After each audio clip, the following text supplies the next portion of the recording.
Bueno, muy buenos días, hermanos, hermanas, personas que nos visitan. ¿Quiénes nos visitan? Es que yo no sé. ¿Quiénes son los que nos visitan? Andrea Paula. Tranquila, igual no hay muchos más, así que tranquila. Ok, listo, Andrea Paula. ¿Y quién? Kimberly. Ok, bienvenidos, bienvenidas. Listo, bueno, muy bien.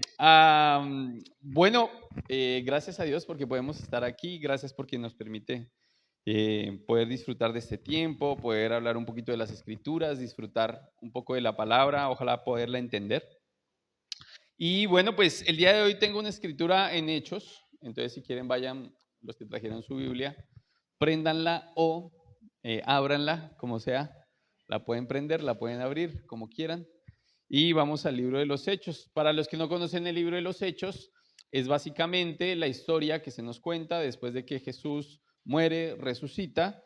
Cuando Él resucita, a partir de ahí, Él sube, digamos que a estar a la diestra de Dios Padre, pero quedan los discípulos, quedan Pablo, quedan, en este caso, bueno, Pablo no, todavía no, queda Pedro, quedan todos estos discípulos, Juan, sí, Bernabé, incluso, bueno, varios discípulos que quedan ahí, y ellos empiezan a vivir esa primera vida de iglesia, ¿sí? Lo que para nosotros hoy es como muy normal, bueno, pues ellos comenzaron a vivir esto, ¿sí? Comenzaron con esto a ver cómo, bueno, sí, pero ¿y si nos reunimos, cómo nos reunimos? ¿Dónde nos reunimos? ¿Qué hacemos? O sea, ellos fueron los primeros en hacer todo esto y al mismo tiempo fueron los primeros en vivir todas las cosas que ocurren cuando comienza una congregación, todas las cosas que eso conlleva, ¿no? Entonces, a partir de eso, en el libro de los Hechos se nos vienen contando varias cosas que van ocurriendo en la medida que ellos también van y van a diferentes lugares y empiezan a hablar del Evangelio. Y al ir a diferentes lugares, pues pasan por un montón de cosas, los apedrean, están a punto de matarlos varias veces, tienen que salir corriendo, tienen que estar a escondidas, bueno, pasan un montón de cosas, sobre todo porque están yendo a lugares, por ejemplo, en este caso, Antioquía, ¿sí? Que no es Antioquia, sino Antioquía. Antioquía es un lugar, digamos que parte de una zona que está controlada por los romanos, ¿sí? Entonces, todas estas zonas que están controladas por los romanos tienen dioses diferentes, ¿sí? ¿Por qué? Porque los dioses de los romanos, que la verdad son una copia de los dioses griegos, son los dioses a los que ellos les oran, ¿sí? Entonces ellos le oran a Júpiter, que realmente es Zeus, ¿sí? Le oran a Mercurio, le oran en general a todo este tipo de dioses, ¿sí? Entonces esos son los dioses que ellos tienen.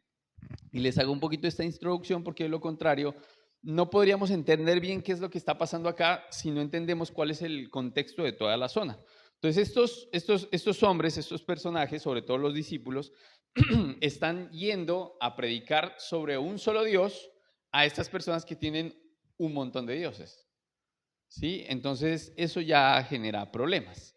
Y ellos pues tenían sus costumbres. Entonces, así como en algún momento Dios pedía sacrificios y demás, pues estas personas se acostumbraron a darle sacrificios y cosas así a cualquier Dios que ellos inventaban.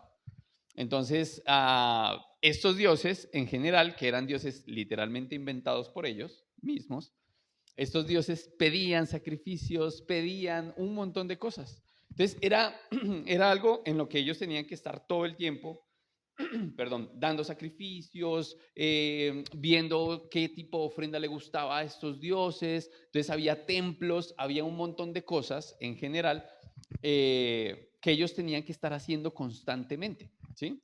Y pues vienen estos discípulos a decirles, oigan, no, solamente hay un Dios, solo hay un Dios. Y el sacrificio más importante ya lo hizo Él. Y ese sacrificio es Jesús. Entonces pónganse un momentico ustedes en la mente de estas personas que estaban acostumbradas a orar a diferentes dioses, a tener que mantenerlos alegres, porque si no los tenían contentos, entonces, mejor dicho, eso se armaba un problema. Y de repente vienen y les dicen, no, la verdad es que hay un solo Dios. El resto no los inventamos nosotros. Hay un solo Dios. Y ese Dios hizo el sacrificio más importante de todos, Él mismo, para que nosotros nos pudiéramos acercar de nuevo a Él. Claro, mucha gente, pues algunos lo aceptaban, Otros no aceptaban esta verdad. Era como, no, definitivamente esto no tiene sentido, ¿sí? Y dentro de esas cosas que iban ocurriendo, dentro de este contexto, pues se fueron haciendo pequeñas iglesias. Esas personas que creían en el mensaje de Jesús, estas personas que estaban creyendo en el mensaje de Jesús, pues iban haciendo congregaciones nuevas en toda esa zona digamos que de Asia y de Europa, ¿sí? Empezaron a creer estos pequeños grupitos, ¿listo?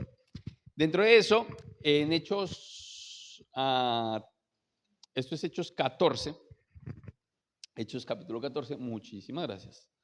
En el libro de Hechos 14, versículo 1, vamos a comenzar a leer ahí para que nos demos cuenta de algo que ocurrió. Entonces, Hechos 14, versículo 1. Algunos que llegaron de Judea enseñaban a los hermanos. Entonces, a estos hermanos que creyeron, estos nuevos creyentes de estas ciudades pequeñitas ahí en Europa, a estos hombres les llegan otros creyentes, es decir, también hermanos en la fe, que venían desde Judea, ¿sí? Dice, algunos que llegaron desde Judea enseñaban a los hermanos, si no se circuncidan conforme al rito de Moisés, no pueden ser salvos. Como Pablo y Bernabé tuvieron gran disensión y debate con ellos, los hermanos determinaron que Pablo y Bernabé y algunos otros de ellos subieran a Jerusalén a los apóstoles y a los ancianos para tratar esta cuestión. Porque, bueno, no era cualquier cosa. Continuamos ahí. Versículo 6, si no estoy mal. Entonces los apóstoles y los ancianos se reunieron para considerar este asunto. Después de mucho debate, Pedro se levantó y les dijo, hermanos, ustedes saben que en los primeros días Dios escogió de entre ustedes, Dios escogió de entre ustedes que por mi boca los gentiles oyeran la palabra del evangelio y creyeran. Cuando están hablando aquí de los gentiles, están hablando de todo aquel que no era judío, es decir, en este caso también nosotros. Entonces, hermanos, ustedes saben que de los primeros días Dios escogió de entre ustedes que por mi boca los gentiles oyeran la palabra del evangelio y creyeran. Dios, que conoce el corazón, les dio testimonio dándoles el Espíritu Santo, al igual que a nosotros. Y ninguna distinción hizo entre nosotros y ellos, purificando por la fe sus corazones. Entonces, hasta aquí nos están nombrando, les está recordando un poco cómo a través de la fe purificaron los corazones de estas personas, ¿sí? A través de la fe, a través de creer en quién, en Jesús, a través de eso. Versículo 10. Ahora pues, ¿por qué tientan a Dios poniendo sobre el cuello de los discípulos un yugo que ni nuestros padres ni nosotros hemos podido llevar? Creemos más bien que somos salvos por la gracia del Señor Jesús, de la misma manera que ellos también lo son. Listo, entonces hasta acá, ahorita vamos a seguir, pero básicamente nos estamos dando cuenta que hay unos hermanos que son hermanos, son creyentes, creyeron en Jesús, pero aún así quieren seguir cumpliendo leyes para poder ser salvos. ¿Por qué? Porque ellos venían de allá, de esa forma de pensar, así los venían, de alguna manera, así estaban ellos formados. Mientras que hay otros hermanos, que eran nuevos hermanos, que buscaban vivir por la gracia. Es decir, llegar y entender, oye, pues Jesús paga por mis pecados, Jesús es el que me ayuda a vivir una vida con un corazón puro, es Jesús. No yo tratando de portarme bien. Y para que lo entendamos en nuestro contexto, yo subiendo de rodillas, ¿cómo se llama el de acá? Es que allá en Bogotá es Monserrate. Eso. Yo subiendo de rodillas el Santísimo, yo haciéndole promesas a Dios y entonces haciendo como este tipo de rituales donde yo tengo que autosacrificarme, ¿sí? O flagelarme. No. Y miren que ambos casos son hermanos, o sea, son personas en la fe, son personas que creyeron en Cristo, pero no entendieron por completo el mensaje de la cruz. ¿Sí? Y el que no logra entender en general el mensaje de la cruz puede terminar viviendo una vida así. Una vida donde cree que haciendo cosas se va a ganar el favor de Dios. Y quiero que piensen solamente un momento esto, ¿sí? ¿Qué tendrías que hacer para poder ganarte la salvación? Y recuerden que cuando hablamos de la salvación, hablamos de que cuando llegue el día en que Dios va a juzgar absolutamente todo, porque va a llegar, que a ti te digan, no, tú ya eres salvo. ¿Qué tendrías que hacer? ¿Cuánto vale eso? ¿Cuántos sacrificios tienes que hacer tú para poder lograr eso? ¿Crees que lo podrías pagar? ¿Cómo podrías pagar ser salvo y que Dios de alguna manera te vea como correcto? ¿Cómo podrías pagar eso? De hecho, en algún momento una iglesia pagaba, creo que ustedes los conocen, de pronto lo han escuchado, los indultos. ¿No? ¿No sabían? Para poder pagar la Basílica de San Pedro, se empezaron a vender indultos. Los indultos básicamente era que si tú pagabas, pues de alguna manera tus pecados quedaban ya listos, o sea, frescos, pero tú tenías que pagar, ¿sí? Eso era un indulto, ¿sí? Entonces, por desgracia, esto que estamos leyendo, ¿sí? De esta forma de pensar en la que sí, yo creo en Jesús, sí, yo creo esto, sí, pero igual tengo que hacer cosas, tengo que hacer cosas para lograr ganarme la salvación, para lograr ganarme el poder estar cerquita de Dios. Y no funciona de esa manera. Tú no haces cosas para lograr estar cerca de Dios. No. El estar cerca de Dios, el poder estar cerca de Dios es lo que va limpiando y como leímos acá, va purificando tu corazón. Que tú entiendas que a través de Jesús tú puedes estar cerca de Dios, ya. Y el mantenerte ahí es lo que purifica tu corazón y va generando que poco a poco tú vayas haciendo las obras que a Dios le agradan. Pero no porque salen de ti, sino porque salen de su amor, de lo que Él tiene para ti, de lo que solamente Él puede dar, nadie más. Y yo sé que para muchos esto puede llegar a ser confuso porque de alguna manera seguimos teniendo en nuestra mente un poco ese pensamiento de, es que me tengo que portar bien. Porque es que si yo no me porto bien, entonces Dios, ¿cómo me va a ver? ¿No? ¿Y qué van a decir los hermanos? ¿Y qué va a pasar con... ¿Y qué va a decir? Si se dan cuenta, es llevar el mismo yugo. O sea, es como tratar de yo portarme bien, hacer cosas buenas para que Dios me vea bonito. No, créanme que no hay una obra bonita de nosotros que pueda ser lo suficientemente buena como para agradar a Dios. Es muy difícil. Saliendo de nosotros, de nuestro pensamiento, de nuestras fuerzas. Hombre, no es difícil, es imposible. Pero el que entiende que Jesús murió en la cruz por él o por ella, y que gracias a eso ya está cerquita de Dios, y que gracias a eso ahora puede mantenerse cerquita de Dios, esa cercanía con Dios produce frutos. La cercanía con Dios produce frutos. Por eso vale tanto el hecho de que Jesús haya muerto por nosotros. Y puede ser como una delgada línea entre dos cosas que se parecen mucho.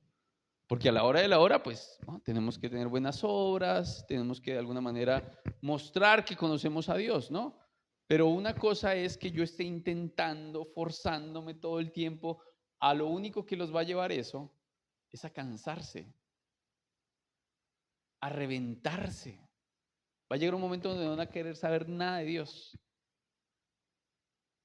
Porque creen que esto es con mis fuerzas, yo intentando portarme bien, yo intentando ser juicioso, yo el que dice que se levanta todos los días a las 4 de la mañana a orar, yo y si los demás no se levantan a las 4 de la mañana a orar, uy, no, terrible, ¿cómo es posible que no lo hagan? No, o sea, de nada más escucharlo, de por sí, a la gente, de nada más escuchar cosas de Dios es como, ay, no. Ahora imagínate esta vida así como, tienes que portarte bien, tienes que portarte bien. Si no te portas bien, llega un momento donde ya dices, no, chao, o sea, no doy más. Mientras que el que se la pasa con Dios todo el tiempo, pegadito a Él, disfrutándoselo, No sé si recuerdan ese momento donde están los discípulos, o incluso en algún momento María está sentada a los pies del Señor escuchándolo.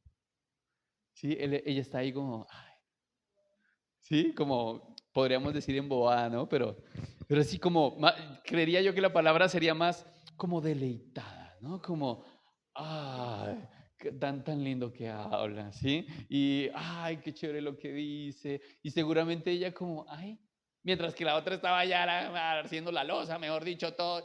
Y esta aquí estaba, ay, qué rico. Y Jesús, ¿qué le dice?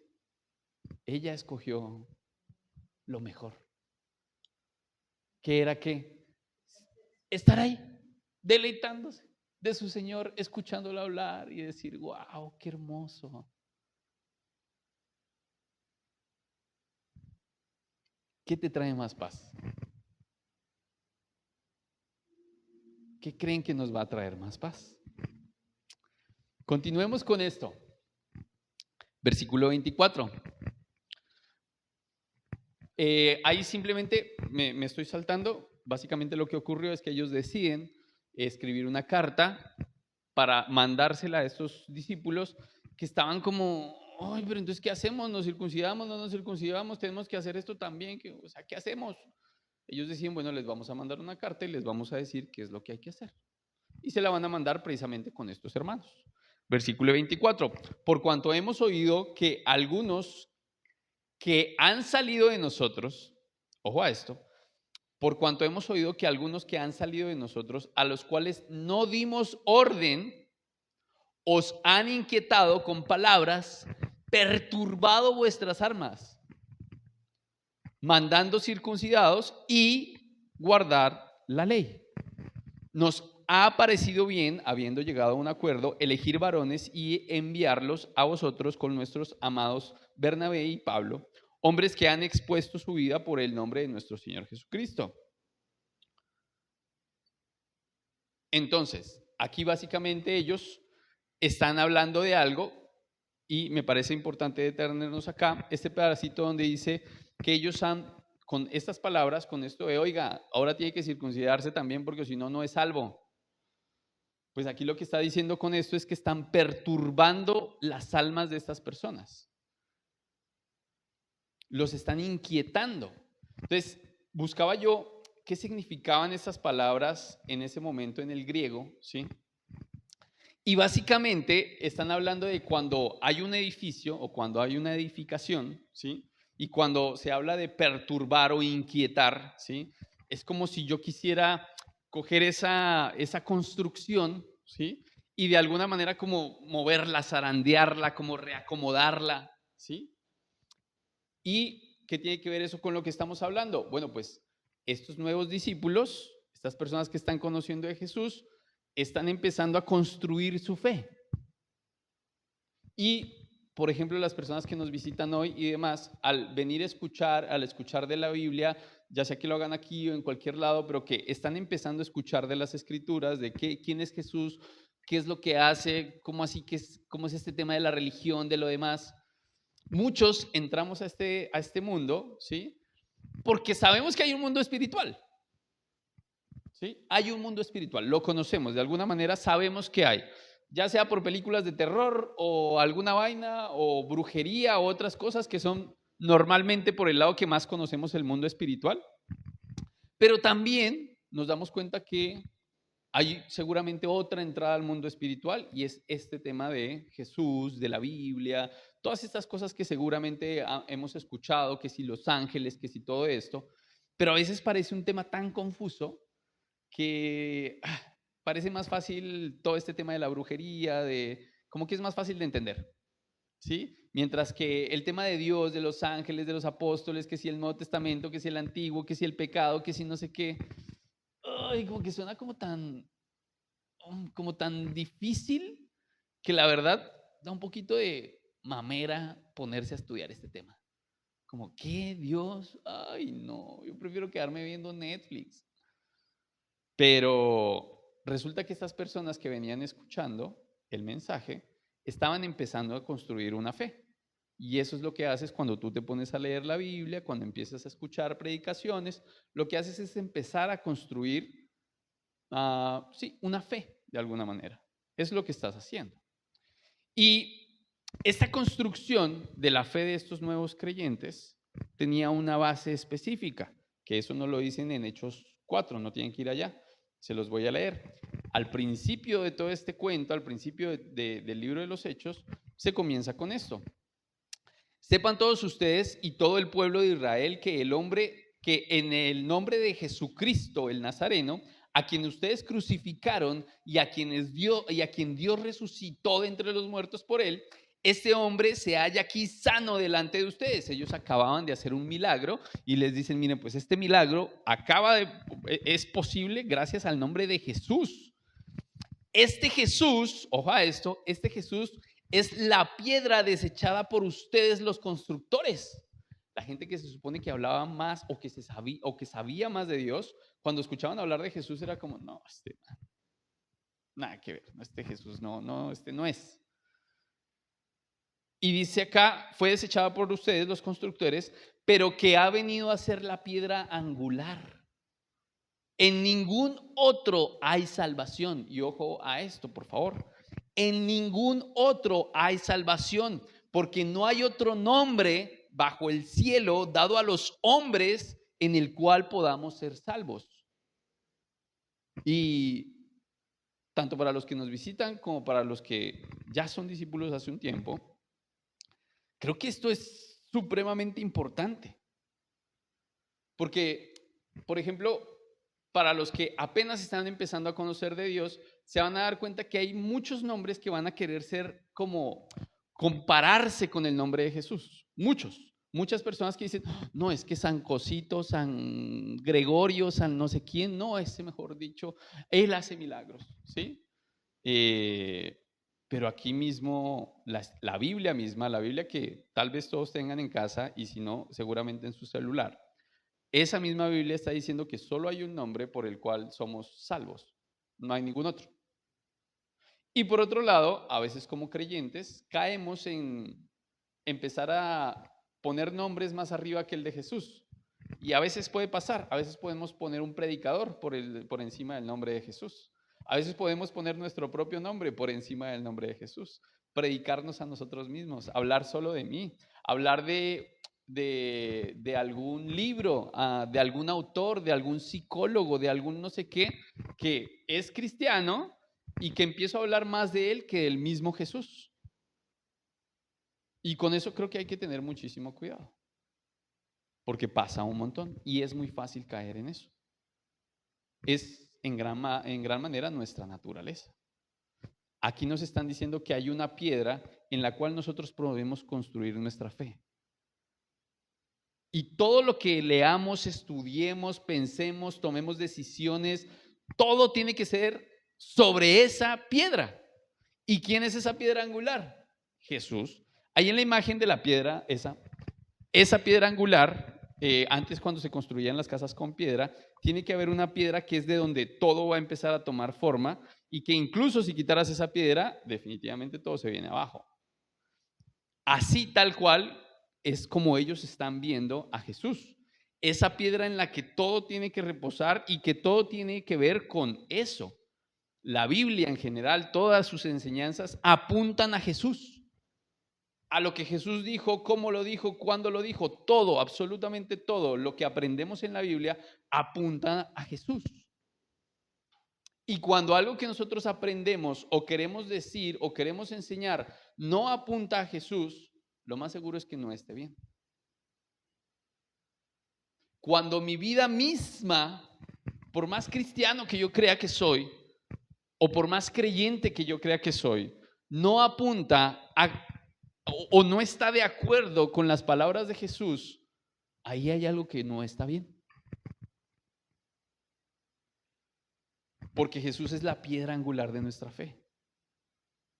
Si yo no estoy seguro si la piedra angular de mi fe es completamente Jesús, oye, eso es un tema que no puedes dejar para mañana ni para pasado mañana, es algo que hay que hacer ya. Necesitas saber si la piedra angular de absolutamente todo lo que vives es Jesús.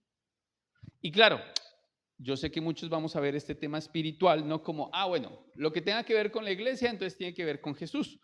Pues al principio tal vez lo veas así, pero después te vas a dar cuenta que no, es absolutamente todo en tu vida, todo. ¿Cómo manejas tu dinero? ¿Cómo de alguna manera puedes llevar tu hogar? ¿Hacia dónde va tu hogar? ¿Qué es lo más importante en tu hogar? Tu sexualidad, la forma en que ves todas estas cosas, cómo ves el machismo, el feminismo, cómo ves la política, todas esas cosas, la base en general es Jesús o debería ser Jesús. Porque la mayoría de nosotros buscamos como, no, bueno, sí, lo espiritual y todo el cuento, acá. Lo económico, aquí. No, lo político, acá. No. Cuando nosotros decimos que Jesús es nuestro Señor, quiere decir que Él es mi piedra angular para absolutamente todo. Mi vida se empieza a construir a partir de esto. Esa es la idea. Cuando yo me bautizo, cuando yo le quiero entregar mi vida a Cristo, esa es la idea. Que a partir de Él se construye absolutamente todo. Y lo que no está construido sobre esa piedra, cuando vengan los problemas, cuando vengan las adversidades, lo que no está construido sobre eso, se cae. Porque no hay roca tan firme como Jesús. Todo lo demás, tarde o temprano, se va a terminar cayendo.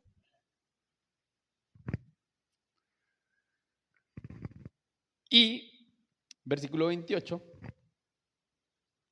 termina este pedacito así. Porque ha parecido bien al Espíritu Santo y a nosotros no imponernos ninguna carga más que estas cosas, que os abstengáis de los sacrificios a ídolos, de sangre, de ahogado y de fornicación, de las cuales cosas si os guardaréis, de las cuales cosas si os guardaréis bien haréis. Pasadlo bien. Entonces básicamente aquí dice como que, bueno, miren, les están diciendo a estos primeros discípulos, como miren, absténganse de estas cosas. ¿Por qué precisamente de lo sacrificado a los ídolos, de los ahogados? ¿Por qué está hablando de esto? Porque eso era lo que normalmente pasaba cuando ellos sacrificaban carne a sus dioses, ¿sí? Entonces les decían como, miren, simplemente absténganse de estar viendo a otro Dios que no sea su Dios. Y de estar participando de cosas que no son para su Dios. O sea, les están diciendo aquí simplemente manténganse fieles a su Dios. Manténganse ahí, pegaditos a Él. No se vayan para otro lado. Eso es todo lo que tienen que hacer. Si ustedes ya se casaron, que es bueno para aquellos que están pensando en bautizarse, que entiendan que es como que yo me caso con Dios. Yo me caso con Jesús. Y al casarme con Él, yo ya no tengo por qué estar mirando para otro lado. Y eso es todo lo que les están pidiendo aquí a los discípulos. No miren para otro lado, manténganse pegaditos a nuestro Señor, manténganse ahí. Y eso, como nos decía al principio, esa fe irá purificando sus corazones, esa fe. Versículo 30. Así pues, los que fueron enviados descendieron a Antioquía y reuniendo a la congregación entregaron la carta, todo esto que ya les dije. Habiendo leído la cual, se regocijaron por la consolación. Judas y Silas, como ellos también eran profetas, consolaron y confirmaron a los hermanos con abundancia de palabras. Y pasando algún tiempo allí, fueron despedidos en paz por los hermanos para volver a aquellos que los habían enviado. Y ahí quisiera terminar. Entonces, quisiera preguntarles, con esto que hemos venido hablando, ¿sobre qué fundamento estás construyendo? ¿Sobre qué fundamento estás construyendo? Lo voy a poner primero en estos términos de cómo estás construyendo tu vida espiritual. En algún momento, ya siendo discípulo, empecé a escuchar muchas predicaciones de muchos pastores, ¿sí? De muchas iglesias, porque yo decía, oye, es chévere escuchar, ¿no? Diferentes personas, diferentes. Y al principio, hombre, está bien. porque hay muchas cosas que uno no entiende y como que este lenguaje de estos cristianos es como medio raro y empiezan a hablar de que si el pecado, que si las concupiscencias, que si, bueno, un montón de cosas, ¿no? Entonces al principio como que para entender de qué están hablando, bueno, pues como que está bien escuchar diferentes personas, diferentes puntos de vista, pero si vas haciendo eso, por desgracia te pierdes de algo muy importante y es tu relación con Dios, la tuya, solita. ¿Cómo Dios te habla a ti? ¿Cómo sabes que Dios sí te está escuchando cuando oras? Si todo el tiempo te la pasas escuchando a otras personas. Y vuelvo y digo, no está mal que escuchemos de vez en cuando una predicación, algo que nos anime, que nos ayude, pero lo que Dios quiere es tener una relación propia y profunda contigo, en la que Él te hable y tú digas, hombre, esto es Dios. Y puede sonarte muy loco, sí, puede sonarte muy loco, pero así es esto. Así de loco es. Tú tienes acceso ahora a Dios y Él puede hablarte, te puede decir. Y no te va a decir nada que Jesús no haya dicho, por ejemplo, para que sepas que es Dios, ¿no? Pero eso es una relación propia. Lo que ustedes están hoy recibiendo, perdónenme lo que les voy a decir. Lo que ustedes están recibiendo hoy es lo que yo me mastiqué. Lo que yo me tomé el tiempo con mi Señor de entender. Y yo les estoy dando lo que me mastiqué a ustedes. Y de vez en cuando, como les digo, sobre todo al principio de nuestra fe, pues está bien. Lo necesitamos, un poquito de leche. Y para los que tienen hijos y hijas, pues sí, al principio está bien. Pero si, por ejemplo, ustedes se quedan solamente con lo que hablamos hoy, hombre, están desnutridos espiritualmente. Ustedes necesitan más todos los días. Y más no de cualquier persona, directamente de la fuente. Eso es lo que necesitamos todos. Poder aprender directamente de Dios, directamente de Jesús, es lo que necesitamos realmente. ¿Y saben qué es lo mejor de todo? Que Dios quiere. Nuestro Señor quiere. Como hombre, personalmente como hombre, aprender a formarme el saber qué es ser un hombre. No ha sido fácil porque a mí me enseñaron a ser hombre según el mundo. Entre más mujeres yo tuviera, eso me hacía más hombre. Entre peor las tratara, eso me hacía más hombre. Eso fue lo que me enseñaron. Pero eso no es lo que enseña Jesús y no es lo que enseña la Biblia. Y en otro momento me enseñaron que para poder ser hombre tenía que, mejor dicho, idolatrar a una mujer. Si yo no idolatraba a una mujer y le daba absolutamente todo lo que quería, entonces yo no era un hombre. No, ahí me iba a morir.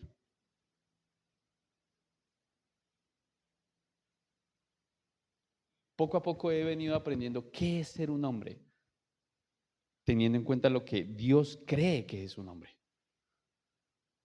Lo que Dios, ni siquiera lo que Dios cree, lo que Dios dice que es un hombre.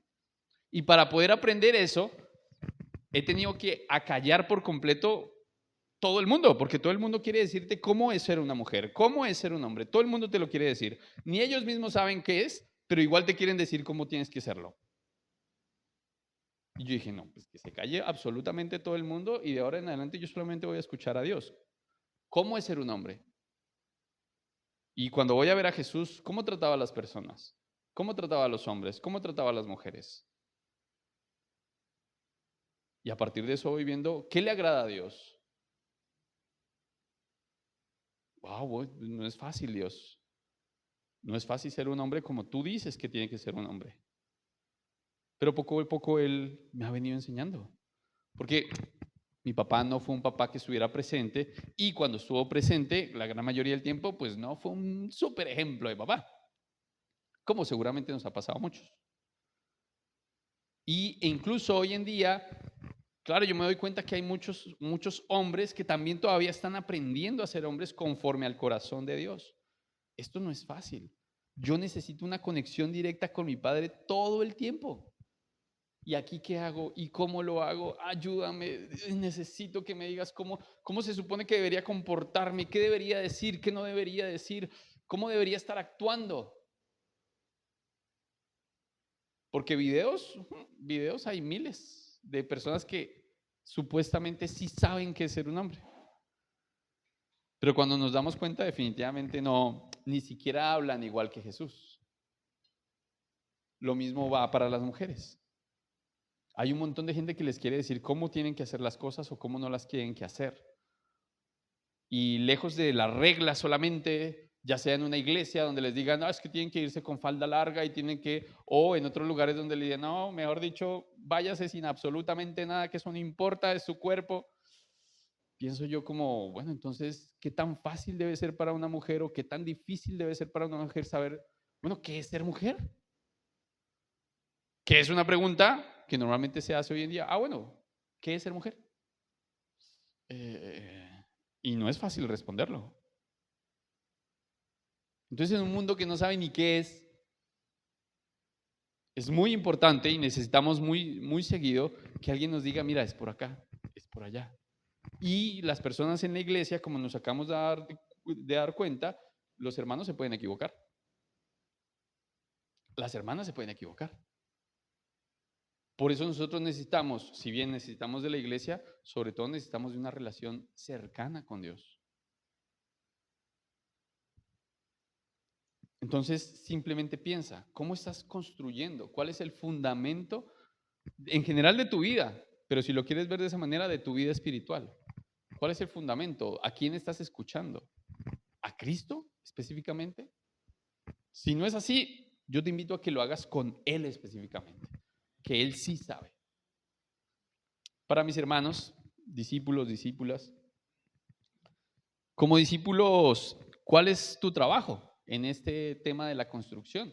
Finalmente Jesús es la roca firme y el que comenzó la obra la terminará. O sea que ¿quién es el que va construyendo todo? Jesús mismo es el que va haciendo todo en nuestras vidas, ¿sí? Y entonces, ¿cuál es nuestro trabajo como discípulos? ¿Cuál creen que sea ese trabajo? Disponernos. Es que miren que en la construcción de Jesús casi que ni albañiles, o sea, no servimos ni para eso. Pero miren lo que los hermanos hicieron. Los hermanos fueron a consolar a sus hermanos y a confirmarlos en la fe. O sea, confirmarlos en quién? En Jesús. ¿Cuál es nuestro trabajo? Nuestro trabajo, mis hermanos, es ese. Consolar y confirmar a nuestros hermanos en Cristo Jesús. Eso es lo que tenemos que hacer. Ese es el trabajo. No hay más. Esto no se trata de que, ay, que si yo soy el mejor, que si yo sé más, que si no sé. Usted lo único que tiene que hacer es llevar a sus hermanos ¿a dónde? A Cristo. Eso es todo lo que tiene que hacer. Ese es su trabajo. Consolarlos, porque seguramente muchos vamos a estar pasando por momentos muy difíciles en muchos momentos y vamos a necesitar consuelo. Pero también vamos a necesitar ayudarnos entre nosotros a, no se me vaya de acá. La piedra es esta, acuérdese. Aquí es donde se construye. A eso estamos llamados, mis hermanos, a consolarnos y a confirmarnos en Cristo Jesús. Oremos, mis hermanos.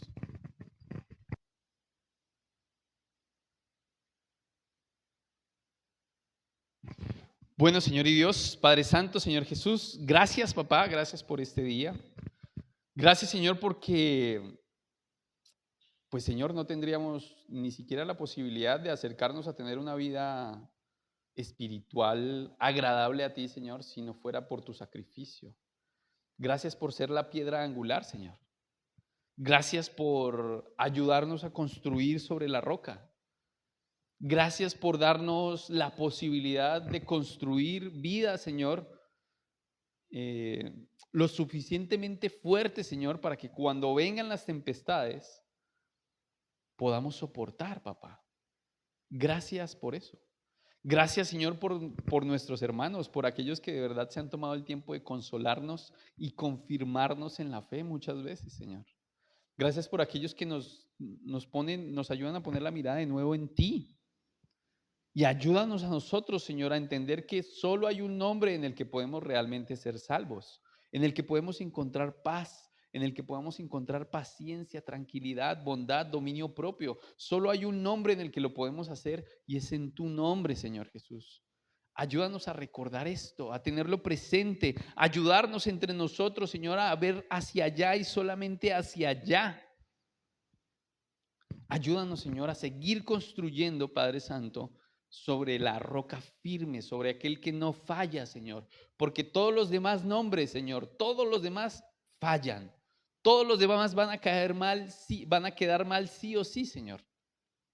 Pero tu nombre jamás va a quedar mal, Señor.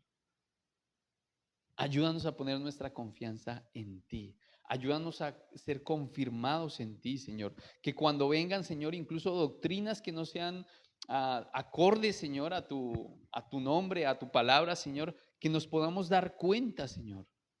Que podamos escuchar solamente tu voz, Padre Santo. Ayúdanos, por favor, a mantenernos, ayudarnos, Señor, los unos a los otros para poder estar ahí, Padre Santo. Y que podamos ser cada vez más confirmados y nuestra fe más fortalecida y nuestro corazón más purificado a través de esa fe, Señor, gracias a ti y en ti, mi Señor Jesús. Gracias, Padre, y es en el nombre precioso de nuestro Señor por quien hemos orado. Amén.